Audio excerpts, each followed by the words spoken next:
دنیا میں سب سے مشکل کام پیرنٹنگ ہے، یعنی والدین خود کو ایسے سانچے میں ڈالے تاکہ بچوں کے لیے نمونہ ہو۔ تو اس لیے بچوں کی تربیت کے بارے میں سنتے ہیں راجہ ضیاء الحق صاحب کو۔ جو اسلامک کیریکٹر ڈیولپمنٹ ہے اس پہ ہمیں ایفرٹ کرنا ہے۔ گھر کے اندر ہماری کانورسیشن ہونی چاہیے کہ ہمارا دین کیا ہے، ہم کیوں مسلمان ہیں، ہم کیوں اسلام کو فالو کرتے ہیں، ہم کیوں اللہ کی عبادت کرتے ہیں، ہم کیوں نبی کریم صلی اللہ علیہ وسلم کو رول ماڈل سمجھتے ہیں۔ This conversation has to happen inside the house. یہ گھر کے اندر کانورسیشن ہونی چاہیے، چاہے ڈنر ٹیبل پہ ہو، چاہے پرائیویٹلی ہو، چاہے جس طرح بھی ہو، یہ بات گھر میں ہونی چاہیے، تب جا کے بچوں کے ایتھیکل کیریکٹر بلڈنگ ہو سکے گی اسلامک ویلیوز کے مطابق۔ تو بچہ جو ہے سب سے پہلے آپ نے دیکھا ہوگا وہ نا آپ کے ساتھ فزیکل افیکشن کرتا ہے۔ بچہ چھوٹی عمر میں نا بچے آپ کے ساتھ چمٹ رہے ہوتے ہیں، بہت پیار چاہتے ہیں، کڈل کرنا چاہتے ہیں، حگ کرنا چاہتے ہیں، ماں باپ کے اوپر چڑھ رہے ہوتے ہیں۔ تو شروع میں نا بچہ بہت پیار چاہ رہا ہوتا ہے، کیونکہ ابھی وہ نیا دنیا میں آیا نا، ابھی اس کی روح جو ہے ایک جسم میں آئی، ابھی نیا دنیا میں آیا، تو وہ اپنی نا باڈی کو بھی ایکسپیرینس کر رہا ہوتا ہے، اور وہ فزیکل ٹچ کے نا، اسی لیے بچے دیکھا ہوگا آپ نے ہر چیز کو ہاتھ لگاتے ہیں، ہر چیز کو چھیڑتے ہیں، کیونکہ وہ نا ایکسپیرینس کر رہے ہوتے ہیں دنیا کو۔ اور ماں باپ کے ساتھ بھی گلے لگ کے نا ان کو مزہ بھی آ رہا ہوتا ہے، ان کو وہ بہت انجوائے کرتے ہیں، اس وارمتھ کو وہ بالکل محسوس کرتے ہیں۔ جب بھی ان کو کوئی ڈانٹ دے یا کچھ کہہ دے، فوراً وہ ماں کی گود میں جا کے چڑھ جاتے ہیں یا باپ کے ساتھ جا کے چمٹ جاتے ہیں، کیونکہ ان کے لیے یہ سیفٹی نیٹ ہوتا ہے۔ تو یہ جو لو ہے، یہ سب سے پہلی چیز ہے، بنیادی چیز یہ ہے کہ بچوں کو یہ یقین ہو کہ میرے ماں باپ مجھ سے پیار کرتے ہیں۔ جو صحابہ نبی کریم صلی اللہ علیہ وسلم کے ساتھ تھے، جو خاص طور پہ چھوٹی عمر کے تھے، اکثر و بیشتر چھوٹی عمر کے تھے، بہت چھوٹی عمر کے تھے، ہمارے لیے وہ نام بہت بڑے بڑے ہیں۔ عبداللہ بن عباس کے بارے میں ہم سوچتے ہیں یہ وہ صحابی ہیں جن کو نبی کریم صلی اللہ علیہ وسلم نے گلے لگا کے کہا تھا، یا اللہ اس کو دین کا فہم عطا فرما دینا۔ آپ کو پتہ ہے نبی کریم صلی اللہ علیہ وسلم جب دنیا سے گئے ہیں، عبداللہ بن عباس صرف 13 سال کے تھے، 2.5 سال ٹوٹل نبی کی صحبت میں رہے ہیں، 2.5 سال۔ لیکن آپ کو لگتا ہوگا پتہ نہیں کتنے بڑے صحابی تھے، یقیناً بہت بڑے تھے، لیکن اس ٹائم پہ بہت چھوٹے تھے ایج میں۔ تو آپ سوچیں کہ جتنے بھی صحابہ تھے وہ بہت چھوٹی عمروں والے تھے، تو وہ نبی کے بارے میں بتاتے ہیں کہ ان کے ہاتھ کتنے نرم تھے۔ یعنی جو باقی ہیں وہ حدیثیں جو آ رہی ہیں وہ تو ان کا کردار اور اخلاق اور یہ بتا رہے ہیں، چھوٹے صحابہ کیا بتا رہے ہیں؟ وہ کہہ رہے ہیں کہ نبی کے دانت بڑے وائٹ ہوتے تھے، نبی سے نا ہر وقت خوشبو آتی تھی بڑی پیاری، ان کے ہاتھ بڑے نرم تھے۔ کیوں؟ کیونکہ یہ وہ صحابہ ہیں جو کہ آپ صلی اللہ علیہ وسلم کے پاس آ کے بیٹھتے تھے، بالکل ان کے قریب آ کے بیٹھ جاتے، یعنی اوپر اپنے نواسوں کو اپنے کندھوں پہ بٹھا لیتے، وہ ان پہ سواری کر رہے ہوتے، سبحان اللہ۔ تو یہ وہ تھے جو بہت انٹیمیٹلی ان کے ساتھ کنیکٹڈ تھے۔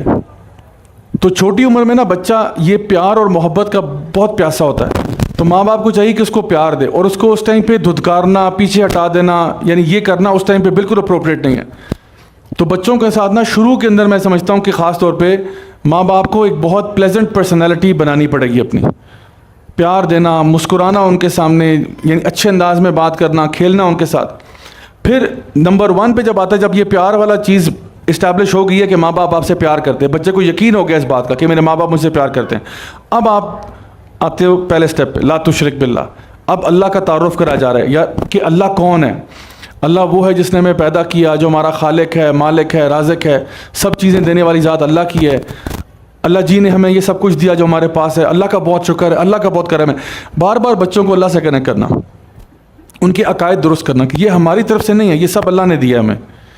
یہ چیز اسٹیبلش کرنے کے بعد سیکنڈ سٹیپ جو ہے ان کا اخلاق ہے، ان کا کردار ہے، ان کی پرسنالٹی ہے، ان کو مینرز سکھائے جاتے ہیں کہ بیٹا یہاں پہ آپ کھڑے ہو جاؤ، بیٹھ جاؤ، چلو پھرو، جو بھی آداب ہے، اپنے رائٹ ہینڈ سے کھانا ہے، اس طرح کرنا ہے۔ اس میں کچھ مینرز بھی آ رہے ہیں، کچھ اخلاق بھی آ رہے ہیں، جھوٹ نہیں بولنا، ماں باپ کے ساتھ یوں نہیں کرنا، اونچی آواز میں بات نہیں کرنی، بہن بھائیوں کو چھیڑنا نہیں ہے، یہ ساری چیزیں۔ کیونکہ جب اللہ تعالیٰ کے اندر ایمان اس کا ہو گیا نا، اب جو اللہ کا حکم ہے وہ اس کو ماننے لگ پڑے گا۔